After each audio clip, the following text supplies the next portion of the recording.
ఈ దేశంలోనే అతిపెద్ద మిస్ఇన్ఫర్మేషన్ మాఫియా ప్రభుత్వంలో ఉండి వాళ్ళ ప్రభుత్వ పెద్దలు నేరుగా ముఖ్యమంత్రి గారి కార్యాలయం నుంచే ఏ విధంగా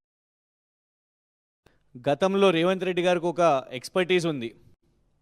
గుర్తుంటే వారి సొంత నాయకులు ఉత్తమ్ కుమార్ రెడ్డి గారి మీద సోషల్ మీడియాలో అటాక్ చేపించడానికి సపరేట్గా ఒక టీం పెట్టి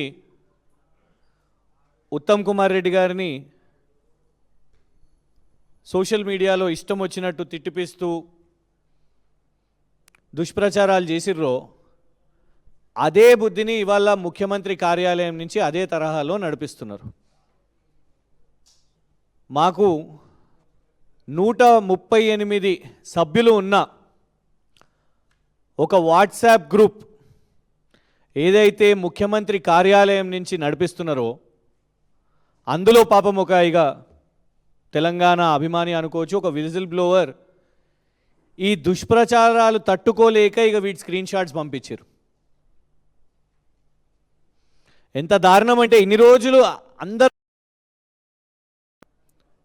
ఈ విచారణ ఆ విచారణ ఫార్ములా ఈ అనే పేరు మీద ఏసీబీ, మళ్ళా కాళేశ్వరం విచారణ అని రకరకాల విచారణ, హరీష్ రావు గారు ఫోన్ ట్యాపింగ్ వెళ్ళినప్పుడు అప్పుడు అందరూ కూడా విచారణ లోపట ఇన్ని ప్రశ్నలు అడుగుతున్నారు, అన్ని ప్రశ్నలు అడుగుతున్నారు, వీళ్ళ గురించి అడుగుతున్నారు, వాళ్ళ గురించి అడుగుతున్నారు, ఈ సినీ నటులంట వీళ్ళంట అవ్వంట అని ఓ రకరకాల తప్పుడు ప్రచారాలు ఇవన్నీ కూడా నడిపించారు. ఏడికెళ్ళి మొదలవుతున్నాయి అసలు? ఇవాళ వరకు ఒక్క సిట్ ఆఫీసర్ కానివ్వండి, లేకపోతే అసలు మొత్తం ఈ 2 సంవత్సరాల్లో ఒక్క పోలీస్ అధికారి వచ్చి అఫీషియల్గా విచారణ ఇది జరిగింది అని ఎవ్వరు కూడా ఏనాడు చెప్పలే.